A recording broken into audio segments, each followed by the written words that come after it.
Ladies and gentlemen, picture this. The year is 1823. A crisp dawn breaks over the misty waters of the Mississippi River.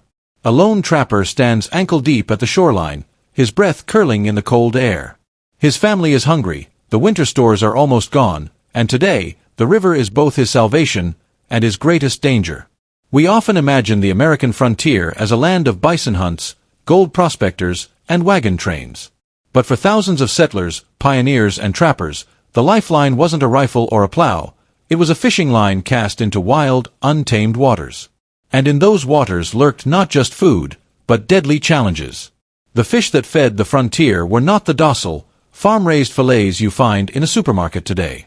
These creatures were armored, venomous, aggressive, or simply so powerful they could maim a man. Yet, without them, many settlements might never have survived. Today, I'm taking you back to those perilous banks, revealing the 7 most dangerous fish that put food on the frontier's table, and the risk in every bite. On the American frontier, fishing was not a gentle pastime reserved for lazy summer afternoons. It was a battle against hunger, a daily gamble between risk and reward. 4 settlers scattered across vast, untamed landscapes, the rivers, lakes, and creeks were as vital as the air they breathed. They weren't just bodies of water, they were lifelines, the thin, shifting boundary between survival and starvation. A missed catch didn't mean disappointment. It meant an empty table, anxious children, and another night with growling stomachs. The frontier was a place of scarcity. Game could vanish for weeks when herds migrated, crops could be ruined overnight by frost or pests, and stored food could spoil in the damp heat of summer. But the rivers were constant, always flowing, always holding the promise of food. Yet that promise came with danger. The fish were wild and powerful, often more than a match for the crude gear settlers carried.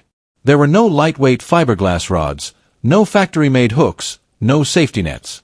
A frontier fisherman might fashion a line from twisted horsehair, a hook from a bent nail, and a boat from rough-hewn planks sealed with pine pitch. Each outing meant trusting your life to tools you made with your own hands. It's hard for us to imagine now, with grocery stores stacked high with fillets under fluorescent lights, what it meant to step into icy water at dawn, hoping the river would give enough to feed your family. The act of fishing was not measured in relaxation, it was measured in necessity. A man who could pull in a large catfish or sturgeon wasn't just lucky. He was a provider, a lifeline for those who depended on him. The stakes were high, and failure wasn't simply inconvenient, it could push a family to the brink. Every trip to the water's edge carried risks beyond the catch. Swift currents could sweep away a fisherman who waded too far from shore. The cold could numb the body until fingers could no longer grip the line. Predators, both animal and human, watched the same waters. In some areas, there was the constant tension of fishing near rival tribes or competing trappers, where a dispute over a fishing spot could turn deadly. Even without those threats, the very fish themselves could injure. A large gar, thrashing wildly in a small boat, could break bones. A catfish spine could leave a wound festering for days. Yet, these dangers were weighed against the more immediate danger of hunger, and every time, the gamble was worth it. The work did not end with the catch. Hauling a heavy fish from the water was only the first step. On the bank, the fish had to be cleaned quickly before it spoiled in the heat or before scavengers, raccoons, foxes, even bears, caught the scent. Without refrigeration, preservation was an art form. Fish might be smoked over green wood, salted heavily and stored in barrels, or cooked immediately and shared before it could go bad. For a frontier family, a single large fish could mean fresh meat for days, while a good smokehouse could stretch the supply into winter. Children grew up with these lessons woven into their daily lives. They learned to read the river, the color of the water after rain, the way reeds bent in the current, the shifting shadows that hinted at fish moving below the surface. They learned that fishing was not just about skill, it was about respect. The river gave, but it could also take. A moment of carelessness, a slippery rock, or a sudden snag in the line could turn provision into tragedy. Some of the most enduring bonds in frontier families were forged along those banks. A father teaching his son to set a line, a mother showing her daughter how to clean and salt the day's catch. These were not leisure lessons but survival skills, passed down because failing to learn them could mean the difference between life and death. Even neighbors often worked together, sharing knowledge about spawning seasons, deep water pools, or the best bait for certain fish. In many frontier communities, fish was not just food, it was currency. A large, well-preserved sturgeon might be traded for grain, cloth, or ammunition. In remote settlements, such a trade could be worth more than gold. The psychological weight of this dependence shaped frontier life. Settlers could not afford to see fishing as a relaxing pastime because the consequences of coming home empty-handed were far too real. Every cast of the line carried with it a quiet prayer, not for sport, but for survival. And when the fish did come, there was a deep, almost sacred gratitude. Meals were eaten with the awareness that each bite had been fought for, earned in the face of hardship. For many, the river was the great equalizer. It didn't care about a man's wealth, his past, or his ambitions. It only rewarded patience, skill, and grit. In that way, fishing was as much a character test as a means of survival. It demanded a toughness that could not be faked. Settlers had to learn to endure disappointment, adapt to changing conditions, and keep returning to the water no matter how many times it refused to yield. That resilience mirrored the greater struggle of the frontier itself, where every day tested the will to keep going. Even in the rare moments when a fisherman might pause to watch the sun glint off the ripples, the awareness of purpose never left him. The beauty of the landscape was undeniable, but so was the urgency of the task. Fishing was never just about catching fish. It was about providing life in a place that could so easily take it away. The frontier demanded everything from its people: strength, courage, patience, and sacrifice. And the rivers demanded the same. When we look back now, it's tempting to romanticize those moments, a lone figure against the wild horizon, casting into endless waters. But to those who lived it, there was nothing romantic about the gnaw of hunger in their bellies or the ache in their muscles after a long day. Fishing wasn't an escape from work, it was work itself, as essential as chopping firewood or tending crops. It was a contract with the land and water, renewed each day under the unspoken agreement that survival required risk. And so, on the frontier, fishing was never an idle pursuit. It was a relentless, necessary act of endurance, one that demanded skill, courage, and respect for the dangerous waters that fed a hungry nation. Every fish pulled from those rivers was a victory, a testament to the unyielding spirit of the people who built their lives on the edge of the unknown. In the murky waters of southern rivers, there lurked a predator that seemed pulled from another time. Long before the first wagon wheels carved ruts into the frontier trails, the alligator gar had been patrolling these waters, unchanged for millions of years. Its very appearance told the story of survival, armored from snout to tail in diamond-shaped scales as hard as bone, its mouth lined with rows of teeth that gleamed like ivory needles. On the American frontier, the gar was both a prize and a nightmare, a creature that could feed a family for days, but also one that could cripple or kill the man who tried to take it. Settlers first encountering the gar often mistook it for an actual alligator. Its elongated snout and cold, reptilian eyes betrayed none of the softness found in other fish. When a gar rolled near the surface, sunlight flashing off its armor, it was as if a piece of the prehistoric world had risen from the depths. There was something unsettling about it, something that made even seasoned trappers pause before throwing in a line. The gar was a reminder that the waters of the frontier were not tame, and that man was not always the apex predator. Catching an alligator gar was never a simple matter. These giants could grow longer than a man was tall, weighing well over 100 pounds, and their raw strength made them capable of turning the hunter into the hunted. A hooked gar could tow a small boat for hundreds of yards, testing the fisherman's endurance and skill. Unlike other fish that tired quickly, the gar seemed to fight with an unbroken will, thrashing violently when brought near the surface. That thrashing wasn't harmless, it was a storm of danger. The gar's long body could whip like a steel cable, smashing into a fisherman's legs or knocking him off balance. Its jaws could snap down with enough force to crush bone, and there were stories, some whispered around campfires, others written in yellow journals, of men losing fingers or whole hands to a single strike. The gar's scales were another challenge. Unlike the soft, edible skin of other fish, its scales were like a suit of medieval armor. Ordinary knives and hatchets could bounce off them, forcing settlers to use heavy cleavers or even axes to break through. This armor made cleaning and preparing the fish a grueling process, but the reward was worth it: thick, white meat that, when smoked or salted, could sustain a family for days. Still, not everyone dared to chase it. Many preferred the safety of smaller catches to the high stakes of wrestling with a living relic of the dinosaur age. Fishing for gar often meant changing tactics entirely. A normal hook and line was risky. Some settlers used harpoons or heavy ropes to secure the fish before pulling it in. Others hunted them at night, by torchlight, spearing them from canoes when they surfaced to breathe. Even then, the danger didn't end with the capture.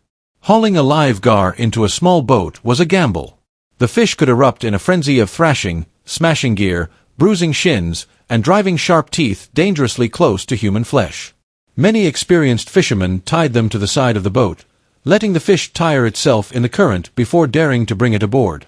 There was also a strange, almost mythical respect for the gar among those who relied on the rivers. To kill one was to face an opponent as formidable as any on land. The gar had survived unchanging for ages, weathering ice ages and floods, adapting to nothing because it had already been perfected by nature. Settlers spoke of its resilience with awe. Its armored body could take blows that would kill other fish instantly, and it could survive out of water for hours by breathing air. That resilience made it a symbol of endurance, something the frontier people could relate to all too well. Yet the gar wasn't just a source of danger and meat, it also shaped the rhythm of life along the rivers. Knowing where they swam meant knowing the patterns of the water, the rise and fall of the seasons, and the delicate balance between predator and prey. Children growing up in gar country learned early on to stay clear of the water's edge when these giants were feeding. A sudden splash in the shallows could mean a gar chasing down smaller fish, and wading into that chaos was a fool's errand. Some frontier stories even gave the gar a near-legendary status.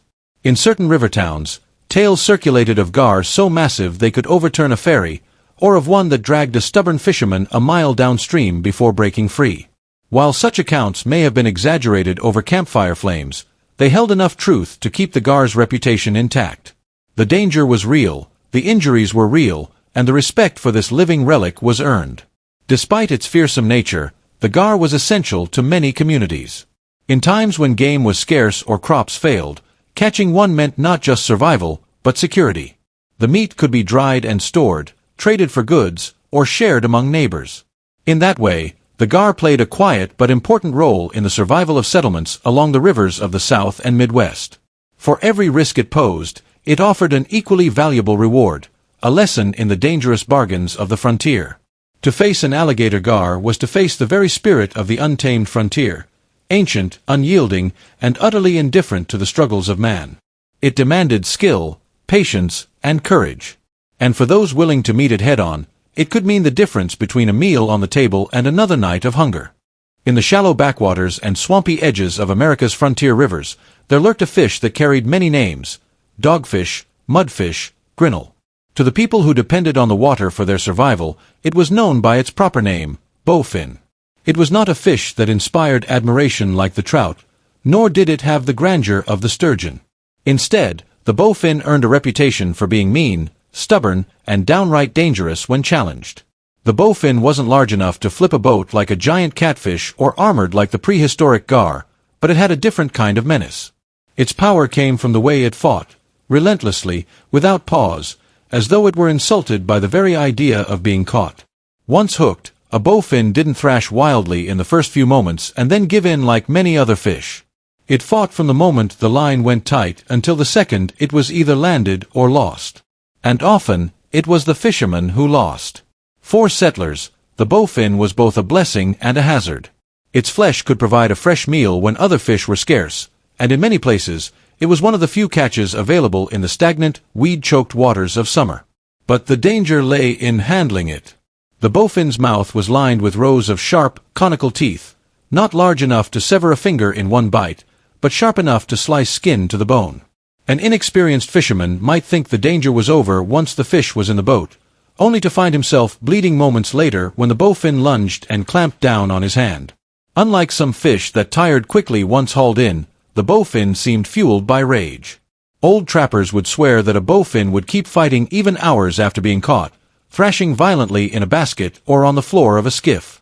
Some claimed they could survive out of water far longer than other fish, making them not just hard to catch, but hard to kill. It wasn't uncommon for a bowfin, thought to be dead and ready for cleaning, to suddenly spring to life, sending knives flying and hands scrambling out of reach. The bowfin's preferred habitat only added to the challenge. These fish thrived in tangled swamps, dense with reeds, tree roots, and submerged logs, places where a fisherman had to wade knee-deep through dark, murky water without knowing what lay beneath his feet. There was always the risk of stepping into a hole, getting tangled in vines, or startling a snake or alligator in the shallows. And when you were already balancing in such treacherous footing, the sudden pull of a powerful fish could be enough to send you tumbling face first into the water. Frontier fishermen adapted to the bowfin's temperament with caution. They used heavier lines, often tied to stout poles anchored in the bank, because a bowfin's violent surges could snap a weaker setup in an instant. They carried extra gaff hooks or nets to keep their hands away from the fish's mouth. And many learned to approach the fish from behind, pressing it down with a stick or paddle before attempting to lift it. Even then, accidents were common, and more than one man carried a scar across his hand or forearm as a permanent reminder of underestimating a bowfin. The bowfin's reputation spread quickly across settlements. While some fishermen avoided them altogether, others saw them as a test of skill and toughness. Catching a bowfin without losing your line, your bait, or a piece of your hand was a small victory worth boasting about. In communities where hunting and fishing were woven into a person's identity, those victories mattered. A man who could tame a bowfin had proven himself capable of holding his own against one of the river's most stubborn fighters. But the bowfin was more than just an adversary, it was also a survivor. Like the settlers themselves, it could thrive in conditions where other creatures failed. Bowfin could breathe air directly, allowing them to live in waters choked with weeds and low in oxygen, places that would kill other fish. In the heat of summer, when river levels dropped and other catches vanished, the bowfin remained, offering food when it was needed most. That endurance was both admired and resented. Admired because it meant there was always a chance for a catch, and resented because it meant you had to face the danger if you wanted the reward. In the end, the bowfin embodied the frontier spirit in its own way, unyielding, fierce, and unwilling to surrender. It taught hard lessons to those who sought it, that skill without caution was useless, that persistence could be as dangerous as it was admirable, and that in the wild, nothing gave itself up willingly. The men and women who faced the bowfin learned to respect its fight, even as they cursed its teeth. It was not the grandest prize of the river, but in its tenacity, it was perhaps the truest symbol of life on the edge of the wilderness. In the cold, glassy waters of northern lakes and rivers, there lived a predator that seemed born to rule the shallows. Long, lean, and muscle-packed from head to tail, the northern pike was a fish with a reputation that traveled far beyond its icy domain. To the frontier settlers of Minnesota, Wisconsin, and the Great Lakes, it was both a prized catch and a creature to be handled with care. Its body was built for speed, its jaws lined with needle-sharp teeth, and its temper, by all accounts, was as short as the frontier's growing season. The pike was not a passive creature waiting for food to drift by. It was a hunter. Settlers who fished in the early morning often caught sight of a sudden explosion of water in the reeds, followed by the flash of a green and silver body as a pike lunged at its prey. They attacked with such ferocity that it startled even the most experienced anglers, striking not just baited hooks but anything that moved, sometimes even the hands and feet of the person holding the line. Stories spread quickly along the frontier of pike that snapped through fishing lines like twine, of others that came up from the depths and latched onto a dangling trout before the fisherman could reel it in. The truth was that the northern pike was a creature of pure instinct, built to dominate its territory. Its rows of razor-sharp teeth weren't just for tearing flesh, they were angled backward, trapping anything unlucky enough to get caught. Once the jaws closed, escape was almost impossible. Catching one required not only skill but also the right kind of courage. A pike could grow to over 4 feet in length, weighing more than 20 pounds, but even the smaller ones were dangerous to handle. A careless grip could leave an angler with deep cuts that bled freely, and in a place without ready medical care, such wounds could lead to infection or worse. Frontier fishermen quickly learned that pulling a pike into the boat bare-handed was asking for trouble. They used nets or gaffs, sometimes wearing thick gloves or wrapping their hands in cloth before daring to bring the fish close. The pike's aggression didn't stop when it was hooked. Once it felt the pull of the line, it turned into a streak of fury, darting and diving, twisting the line into knots, and trying to snap it with violent headshakes. Many settlers told of pike that seemed almost to think, waiting for the angler to let down their guard before making one last desperate leap. More than one boat had been rocked nearly to tipping by a big pike's final thrash against the gunwales. Despite the danger, the pike's value could not be denied. Its meat was firm and white, feeding families well in regions where winters could starve the unprepared. In colder months, when ice fishing was often the only way to gather food, the pike became even more important. Men would cut wide holes in the ice, setting lines deep into the still water below, Knowing that a pike's bite could mean the difference between going home with enough food or going home to a hungry household. But those same icy conditions made it a treacherous pursuit. Slipping on frozen surfaces, leaning too far over a hole, or trying to wrestle a writhing fish on slick ice could lead to accidents with deadly consequences. What set the pike apart from many other fish was its willingness to attack things much larger than itself. Settlers told of pike going after ducklings, muskrats, and even the paddles of canoes that passed too close to their territory. This made them a creature to be respected even when you weren't fishing for them. Wading into the shallows to gather water or wash clothes could bring you dangerously close to a lurking predator, and while pike attacks on people were rare, the sudden surge of one from the reeds was enough to send anyone stumbling back to shore. For many, the pike became a mark of pride. Bringing one home was proof not only of skill but of the willingness to face a creature that gave nothing for free. The older fishermen knew tricks: how to read the ripples at the edge of the reeds, how to lure a pike with a flash of metal, how to play it just enough to tire it before bringing it in. But even the most experienced could be caught off guard. Every pike fight was different, and every one was a contest between the angler's patience and the fish's ferocity. In the end, the northern pike was more than just a meal. It was a reminder of the frontier's wildness, of the fact that nature was not simply there to be taken from, it fought back. It tested the strength of the people who came to its waters, forcing them to earn every ounce of meat they pulled from the lake. For those who succeeded, the reward was not only the food on their table, but the quiet satisfaction of having faced a creature that would have happily turned the tables if it could. Out on the broad, slow-moving rivers of the American frontier, there swam a fish so ancient it seemed like a living relic from another world. The giant sturgeon was unlike the sleek trout or the aggressive pike. It was a creature of sheer size and stubborn strength, armored in bony plates and capable of reaching lengths that dwarfed the men who sought to catch it.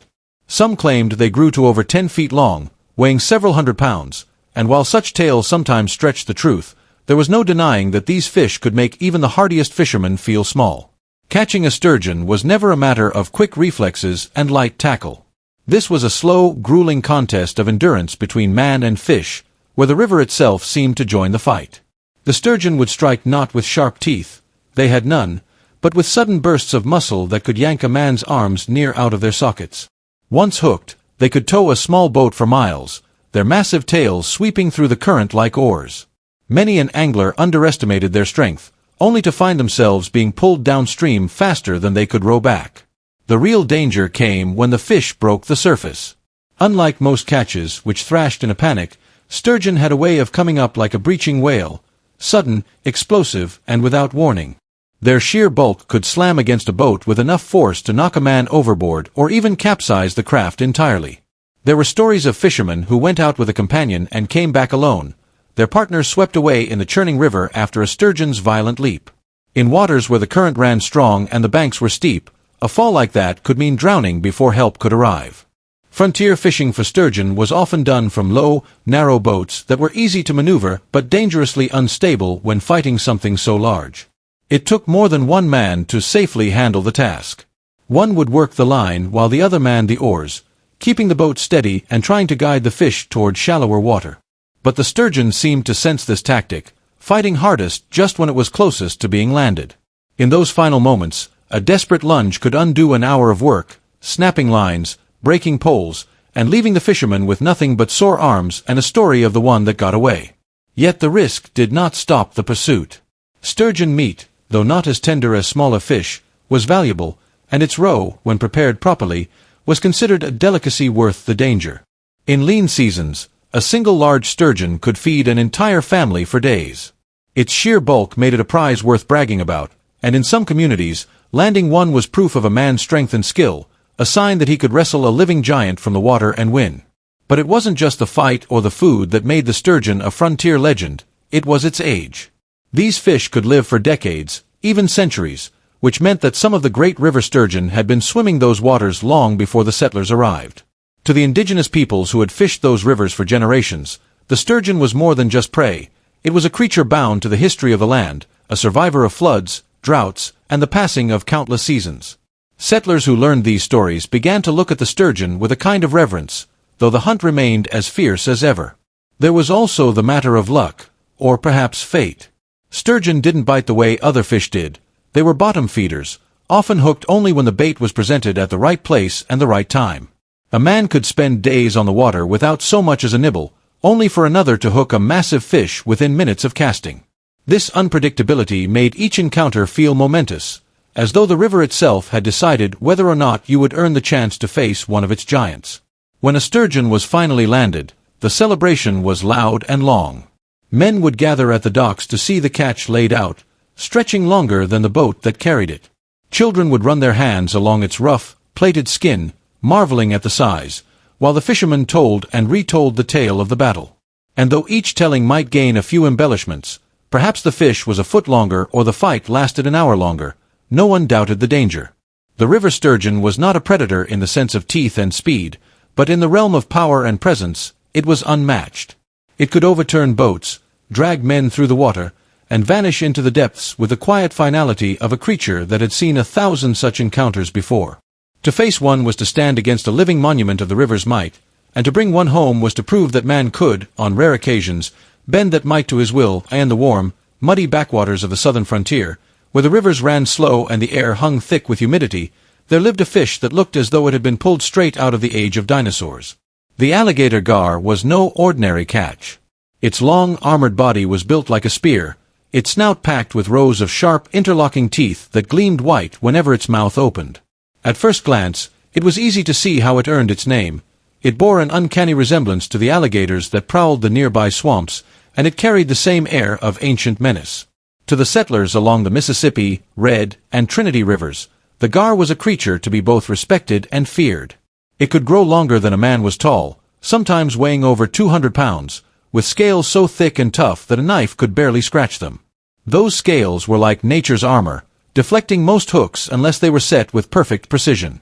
The gar did not simply bite bait, it attacked it with a sudden sideways lunge, its jaws snapping shut with enough force to sever a line, crush a lure, or even break a fisherman's fingers if he was reckless enough to get too close.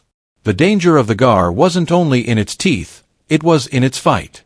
Once hooked, it would explode into a frenzy of thrashing, rolling its massive body like a crocodile in a death spin.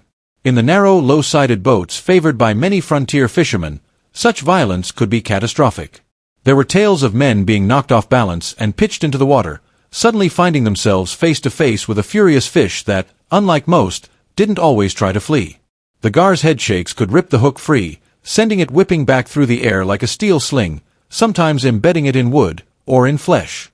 Because of its size and strength, landing an alligator gar often required more than just a rod and line. Many seasoned hunters used harpoons, driving the point deep into the armored hide, then hauling the fish to shore with ropes. Even then, the battle didn't end. A gar on land was still dangerous, capable of delivering bone-breaking snaps to anything within reach. Men learned to approach them with caution, spears in hand, and to keep their boots well away from those snapping jaws. But for all the risk, the alligator gar was not an enemy to be avoided. Its meat was dense and flavorful, holding up well to the heavy seasoning and long cooking favored in the South. Smoked gar was a frontier delicacy, and in communities far from steady supplies of beef or pork, it was a welcome and substantial addition to the table. Even more valuable was the gar's roe, though it had to be handled with knowledge and care. Raw gar eggs were toxic to humans, a fact settlers learned either from indigenous wisdom or from unfortunate first-hand experience. Cooked and prepared properly, however, the gar could feed a family for days. The gar also inspired no small amount of folklore. Some settlers swore these fish could attack livestock that ventured into the shallows, and there were rumors, likely exaggerated, of gar leaping into boats, snapping at anything that moved. The indigenous peoples of the region had long known of the gar's habits, and many respected it as a creature of strength and patience, a master ambusher that could lie perfectly still for hours before striking. The settlers who took the time to learn from these observations fared far better in their hunts than those who relied solely on brute force and luck. It wasn't uncommon for fishing trips to turn into tense encounters when a gar surfaced nearby. Its long, narrow head would break the water first, the dark eyes watching from just above the surface, the rest of its armored body hidden below. Sometimes it would drift closer, perhaps curious or perhaps assessing whether the boat was prey or predator. A sudden lunge could send water spraying into the air and hearts pounding in the men who weren't expecting it. More than one newcomer had dropped his pole and backed into the shallows at the sight of that gator-like snout lunging from the depths. What made the alligator gar especially dangerous was that it blurred the line between fish and reptilian predator in the minds of those who faced it. Unlike the sleek, streamlined fish of northern waters, the gar had a certain raw, prehistoric presence. It was a living reminder that the rivers and bayous of the frontier had been wild long before man had set foot there. To catch one was to pit yourself against something ancient, armored, and utterly unforgiving of mistakes. And yet, for all its menace, the gar remained a prize worth the danger. Its meat was too valuable to ignore, its sheer size too great a challenge to resist. When one was hauled in, entire communities would gather to see it. Children would run their hands over the hard, diamond-shaped scales, marveling at how they felt more like stone than skin. Men would recount the battle in low, proud voices, describing the pull of the line, the roll of the body, and the moment when the gar's armored head finally broke the surface. The danger was part of the story, and without it, the tale wouldn't have been worth telling. In the quiet, weed-choked backwaters of the frontier's rivers and swamps, there was a fish that didn't look like much at first glance. Compared to the giant sturgeon, the toothy alligator gar, or the heavy catfish, the bowfin seemed modest in size, rarely more than 2 or 3 feet long, weighing just a few pounds.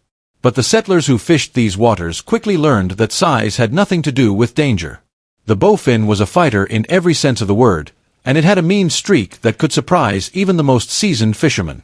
It had a long, cylindrical body, a mouth full of sharp, conical teeth, and eyes that seemed to track you with a cold, steady glare. Unlike most fish, it could breathe air, which meant it could linger in shallow, stagnant water where other species would have died. That ability gave it an edge. It could hide in thick vegetation for hours, waiting to strike. Often a bowfin would attack not out of hunger but out of pure territorial aggression, lashing out at anything that ventured too close, whether it was a smaller fish, a lure, or the hand of a fisherman pulling a net. The first time a settler hooked one, he might think he had caught a catfish or bass. But the moment the bowfin felt the line's tension, the fight would begin. It didn't just pull, it thrashed, twisted, and lunged in sharp bursts that could snap a poorly tied knot or bend a hook out of shape.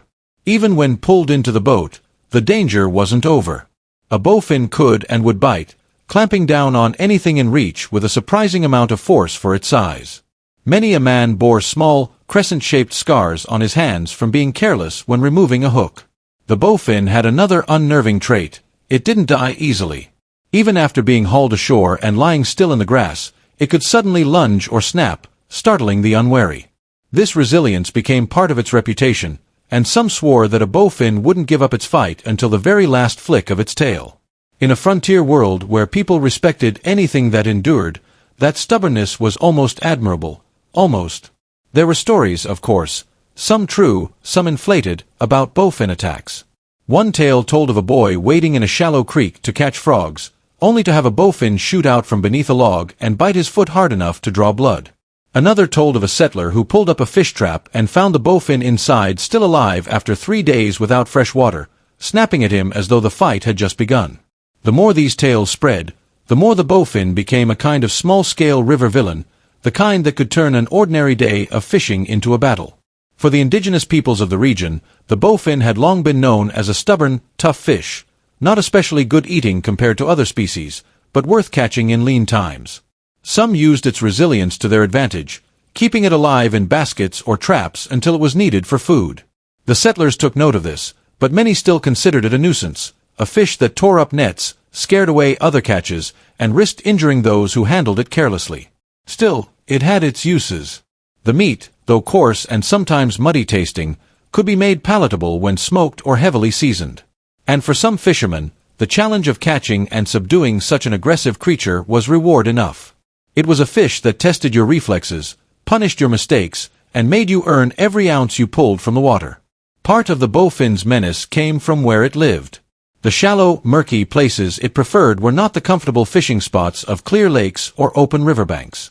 They were mosquito-thick swamps, overgrown creeks, and muddy sloughs where footing was treacherous and the air smelled of decay. In such places, a man could easily lose sight of the bank, get tangled in roots, or slip into deeper water without warning. And while a bowfin might not be able to kill a grown man, a sudden bite or struggle in such an environment could cause a fall or even a drowning. Some old fishermen swore that the bowfin's aggression was worse during spawning season.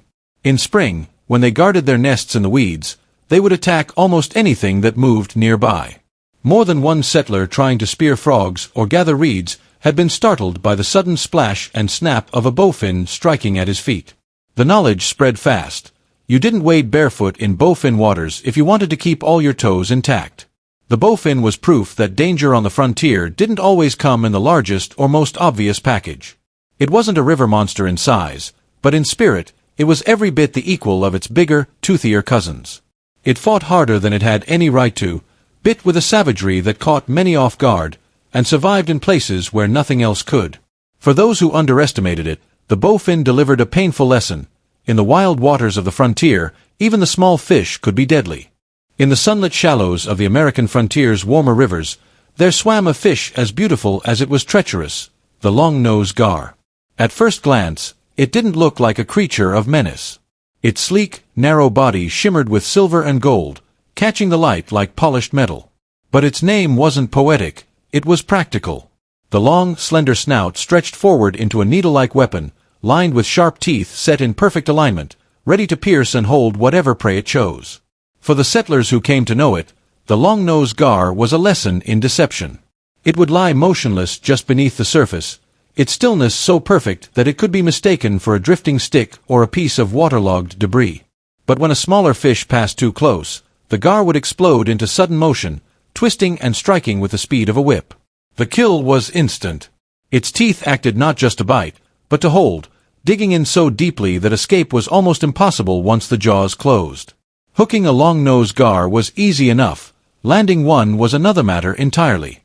Its bony, elongated mouth made it difficult for most hooks to hold, and when they did, the gar fought with wild, slashing lunges. The trick wasn't just to overpower it, but to keep it from cutting the line with its sharp teeth or twisting free in one of its violent rolls. Many a fisherman's prize was lost just yards from the boat, the gar leaping into the air and shaking its head until the hook flew loose. Then there was the danger in handling one. A man who reached to grab it carelessly could find his fingers sliced open in a heartbeat. The long-nosed gar didn't have the crushing bite of an alligator gar, but what it lacked in power, it made up for in precision. It could snap sideways in an instant, and its teeth were needle-sharp, capable of leaving wounds that bled freely and were slow to heal. Frontier rivers carried their own diseases, and even a small bite could turn dangerous if it became infected. Its eggs held another, more hidden danger. Settlers who were new to the waters sometimes made the mistake of treating all fish roe as food, but long-nosed gar eggs were poisonous to humans and most animals. Indigenous tribes had known this for generations and treated the gar's roe with caution, but newcomers occasionally learned the truth the hard way, falling ill after eating what they thought would be a delicacy. Word spread quickly, you could take the meat, but you left the eggs alone. Still, there was a strange respect for the long-nosed gar. It wasn't a fish that wasted energy. It hunted with patience, ambushing prey rather than chasing it down, and this made it a symbol of quiet precision for those who studied it. Some frontiersmen admired its method, believing there was wisdom in waiting for the perfect moment to strike rather than charging headlong into every fight. The gar, in its own way, reflected the survival instincts that settlers themselves needed to thrive in the wild: patience, timing, and the willingness to act without hesitation when the opportunity arose. Catching a long-nosed gar often required more than a fishing rod. Some used nets, approaching quietly in the shallows and sweeping them through the weeds when the gar came into sight. Others employed bow fishing, standing in their boats with bows drawn, waiting for the gleam of scales near the surface. It was a risky method, and the splash would send the gar fleeing into deeper water, but when done right, it was as thrilling as any hunt on land. But perhaps the greatest danger of the long-nosed gar lay in how easily it could be underestimated. In an era when men prided themselves on wrestling monstrous catfish or battling the brute force of alligator gar, the long-nosed gar seemed almost delicate by comparison. That was a mistake. More than one fisherman bore the scars of learning that even a smaller gar could draw blood, ruin gear, and turn a simple afternoon on the river into a fight for control of the boat. Its long, narrow body gave it a speed and agility that made it harder to predict, harder to track, and much harder to subdue. For all this, the long-nosed gar wasn't hated. Like the other dangerous fish of the frontier, it was part of the rhythm of life on the rivers. It was a predator, yes, but also a provider. Its meat, when properly cooked, was firm and mild, capable of feeding a family in lean times. Its scales, hard and flat like chips of polished stone, were sometimes used as decoration or fashioned into crude tools. The gar was dangerous, but it was also valuable, and on the frontier, danger and value often walked hand in hand. The men who caught them learned to read the water differently. A ripple without wind might be the sign of a gar cruising just below. A shadow lingering in the shallows might not be a stick at all. And when the flash of silver broke the surface, you had only a heartbeat to decide if you would take the shot, set the hook, or let it pass. The gar taught its hunters not just how to fish, but how to think, how to be still, how to watch, and how to act with precision when the moment came. In the shaded, slow-moving waters of the frontier's southern swamps, the warm, humid air often carried the smell of rot and the hum of insects. Beneath that surface, hidden among cypress knees and tangled roots, moved a fish whose danger came not from sheer size, but from a combination of stealth, strength, and an unnerving unpredictability, the flathead catfish. It was a hunter of the night, a creature that preferred to move when the world was quiet, prowling the muddy bottoms for whatever it could swallow. Unlike its smaller, more passive cousins, the flathead was an apex predator in its territory. Its broad, flat head gave it both its name and its advantage, allowing it to bury itself in the mud or wedge between logs, where it could ambush prey. Its mottled skin of yellows and browns blended perfectly with the murky riverbed. When a fish, or sometimes an unwary hand, came too close, the flathead would surge forward in a sudden, vacuum-like gulp. Its mouth, wide enough to engulf a man's fist, could clamp down with surprising force, holding its prey in a grip that was almost impossible to break. The settlers who tangled with flatheads often did so at night, when these big fish were most active. Noodling, as it came to be called, involved finding a hole where a flathead might be hiding and reaching in by hand to grab it. The practice was equal parts skill and insanity. Those who knew what they were doing could pull out catfish weighing over 50 pounds. Those who didn't could lose fingers, break bones, or be dragged underwater before they had time to shout. The flathead wasn't aggressive in the sense of charging at people. It preferred to be left alone, but if you invaded its space, you would be met with the raw, muscular power of a creature built for sudden violence. A hooked flathead was a battle unto itself. The fish fought deep, using its weight to pull against the current, and it had a stubbornness that wore down even the strongest arms. More than one fisherman ended up with snapped rods or stripped reels after underestimating the power of a hooked giant. Even when netted, a big flathead could thrash with enough force to knock a man off balance in a small boat. And those thrashing movements weren't harmless. Its fins were tipped with spines that could puncture skin, delivering painful, sometimes infected wounds. The danger wasn't confined to those who went looking for them. Flatheads, with their ability to consume almost anything that could fit in their mouth, sometimes reduced the populations of other fish, upsetting the balance in certain waters. They were capable of swallowing fish nearly half their own length, as well as waterfowl, snakes, and even small mammals that ventured too close to the water's edge. Settlers learned quickly that a pond or creek with a large flathead wasn't a safe place for smaller livestock to drink unattended. Part of the flathead's menace came from its patience. It could remain motionless for hours, hidden in the gloom, waiting for an opportunity. Its barbels, the long whisker-like appendages around its mouth, were sensitive to the slightest vibrations in the water, allowing it to detect movement in total darkness. When it decided to strike, the attack was swift and overwhelming.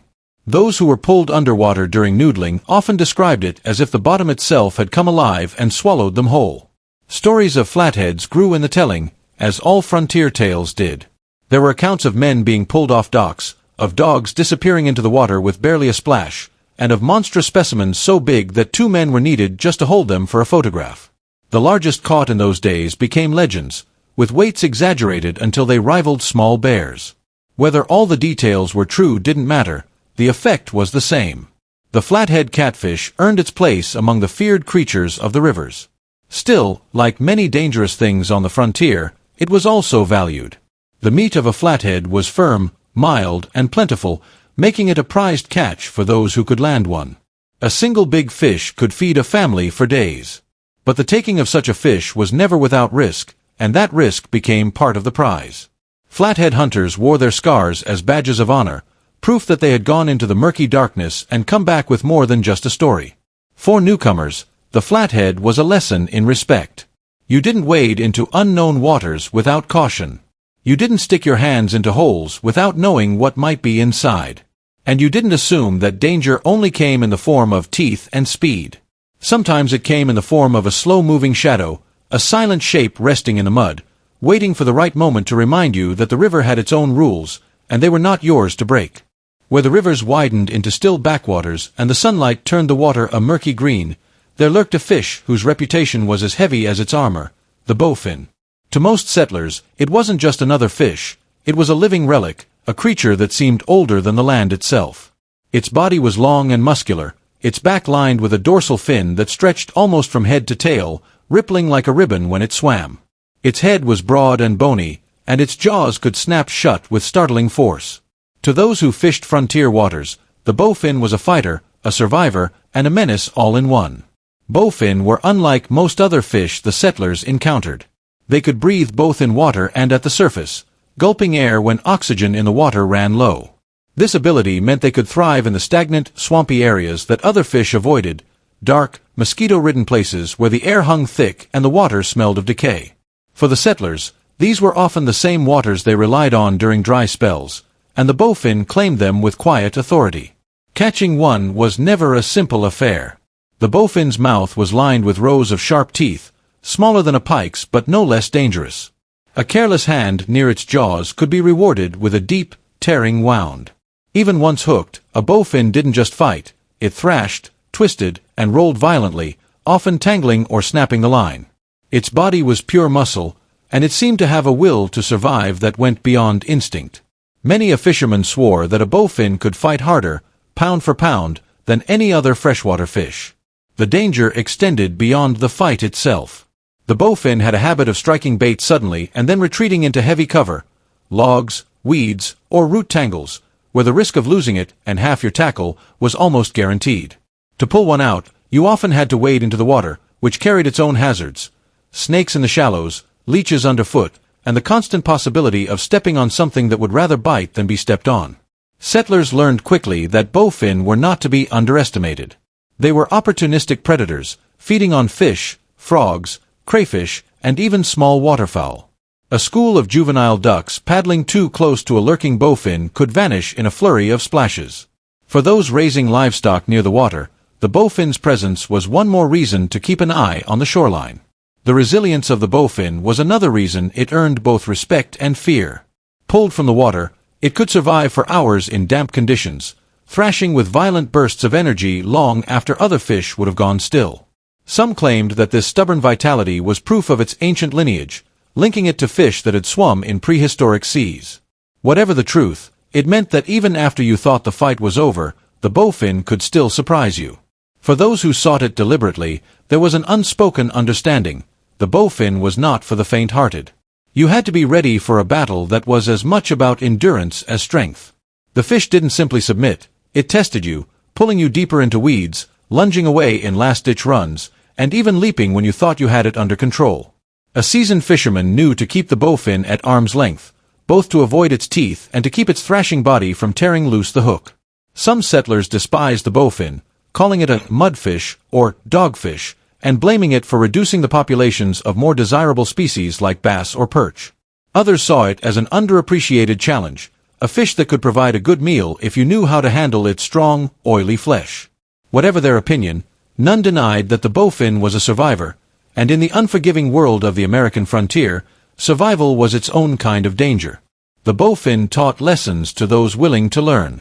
It showed that not all threats were obvious at first glance. Some were hidden in the shadows, waiting patiently for a chance to strike. It proved that brute strength paired with relentless will could make even a modest-sized creature a force to be reckoned with. And perhaps most importantly, it reminded every person who fished those backwaters that the oldest creatures often had the sharpest instincts, honed by centuries of avoiding the jaws of others. For the bowfin, the frontier wasn't a place to conquer, it was simply another chapter in a life that had already outlasted countless other species. And for the men and women who encountered it, the fish's ancient gaze and relentless fight left an impression that would be told and retold, in riverside camps and in quiet winter cabins, long after the splash and thrash had faded into stillness. Far out in the great shimmering lakes of the northern frontier, where the water could be so clear you could see 20 feet down on a calm day, there swam a predator that commanded both awe and wariness, the lake trout. It was not the sort of fish that relied on ambush from the shallows or tangled roots. No, the lake trout ruled the open, cold depths, where its streamlined body and sheer size made it a sovereign force in a realm that many settlers never fully saw. The lake trout was not a fish you caught by accident. To find it, you had to go where the water ran deep and cold, sometimes miles from shore, and you had to be prepared for a long, grueling battle once the hook was set. These were not small creatures. In the untouched waters of the frontier, they could grow to staggering sizes, 30, 40, even 50 pounds, and when one decided to run, it could strip a real bear before you even realized what was happening. The danger with lake trout wasn't in sharp teeth or venom. It was in their raw, unrelenting power. Once hooked, they would dive straight for the depths, using their weight and the resistance of the water to fight you every inch of the way. The battle could last an hour or more, and if you weren't careful, fatigue would set in long before the fish tired. Many anglers learned too late that a moment of slack in the line could undo all that effort, the trout disappearing back into the darkness below. Fishing for lake trout in those days carried risks far beyond the fish itself. The open water of large frontier lakes was no place for a careless boatman. Sudden squalls could whip up waves that tossed small skiffs like twigs, and losing your footing in the middle of such a fight could mean going overboard into icy water. Those who underestimated the cold learned quickly that the lake was as unforgiving as any wilderness. Then there was the matter of handling the fish once it was alongside the boat. A big lake trout, still full of fight, could thrash with such force that it snapped gaffs or ripped free from nets. More than one fisherman found himself with a broken finger or bruised ribs from the violent twisting of a trout that refused to yield even after capture. The fish's sheer stamina was part of what made it so respected and so feared. For settlers relying on the lakes for food, the lake trout was both a blessing and a challenge. Its flesh was rich and fatty, providing vital calories during harsh winters, but bringing one home required skill, endurance, and often teamwork. Unlike smaller fish that could be caught in the shallows, lake trout demanded specialized gear and knowledge of the lake's hidden contours. A wrong guess about where they were feeding could mean hours of effort with nothing to show for it. What made them especially formidable was their adaptability. In the warmth of summer, they would sink deep into the cool layers of the lake, far beyond casual reach. In colder seasons, they could roam closer to the surface, making them more accessible but also more aggressive. These seasonal movements kept the settlers guessing, turning each fishing trip into a gamble. The lake trout's predatory habits added to its mystique. It could swallow prey nearly half its own length, and in lakes where it reigned supreme, other fish populations sometimes suffered. Small trout, whitefish, and even juvenile salmon could vanish into the trout's cavernous maw. This dominance made it a rival to human fishermen, competing for the same food resources that settlers needed to survive. Stories about legendary lake trout spread through the frontier like wildfire. Tales of 100-pound monsters lurking in the deepest waters fueled both fear and fascination. Whether or not such giants truly existed was almost beside the point. The belief that they might kept people coming back, chasing the thrill of facing something vast and untamed. To the settlers, the lake trout came to symbolize the deep waters themselves, beautiful, bountiful, but demanding respect at every turn. You could not simply take from them without paying the price in sweat, patience, and sometimes blood. And for those who triumphed, the reward was more than just meat for the table. It was proof that they had bested a creature that belonged wholly to the wild, a creature that had carved its place in the cold, silent kingdom at the heart of the frontier's greatest lakes. In the slow, meandering rivers that cut through the warmer stretches of the frontier, there lurked a creature whose danger lay not in speed or stealth, but in the sheer, bone-crunching force of its jaws, the alligator gar. It was a fish so strange, so ancient in appearance, that the first settlers who saw it thought it was some kind of reptile. Its long, torpedo-shaped body was covered in diamond-hard scales, each one like a miniature shield. Its snout, elongated and narrow, was lined with 2 rows of sharp teeth, perfect for gripping and not letting go. The alligator gar could grow to staggering lengths, sometimes longer than a man was tall, and it had the weight to match. This size alone made it an intimidating sight in the shallows, where it would often lie motionless, resembling a drifting log. But when it decided to move, the sudden rush was enough to send smaller fish scattering in every direction.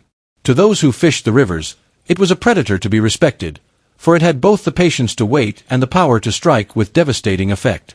The danger came in many forms. A gar's bite was no small thing.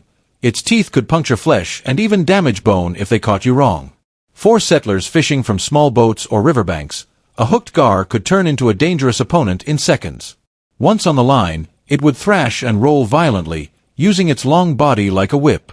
The force of these rolls could snap lines, splinter wooden oars, and, on more than one occasion, flip a fisherman right into the water alongside it. Adding to the hazard, the alligator gar was not easily subdued. Its bony head made it difficult to kill quickly, and even after being pulled from the water, it could deliver a powerful, twisting strike with its jaws. Handling one without proper care was a fool's errand. More than one frontier fisherman bore scars from underestimating this armored beast. Its diet was as varied as it was ruthless. Fish made up the bulk of its meals, but the gar would take waterfowl, small mammals, and even carrion if the opportunity arose. This opportunistic nature meant it was often present wherever food was plentiful, and in the fertile rivers of the frontier, that meant it was never far away. Livestock drinking from the shallows sometimes fell victim to its lightning-fast lunges, and children were warned never to wade too far in murky waters where a gar might be lurking unseen. The gar's ability to breathe air as well as water made it especially resilient. In low-oxygen environments that would kill other fish, it could rise to the surface and gulp air, surviving in conditions that would drive away competition. This made it a permanent resident of waters that settlers sometimes depended on, and it was not easily driven out. Catching one required more than just a strong arm, it required a strategy. Heavy lines, strong hooks, and often more than one person were needed to bring it in. Even then, there was no guarantee of victory. The gar's armored scales could deflect knives and hatchets if struck at the wrong angle, and its thrashing body could cause injury to anyone standing too close. For those who managed to land a big one, the sense of accomplishment was matched only by the relief that the battle was over. In the eyes of the frontier folk, the alligator gar occupied an unusual place.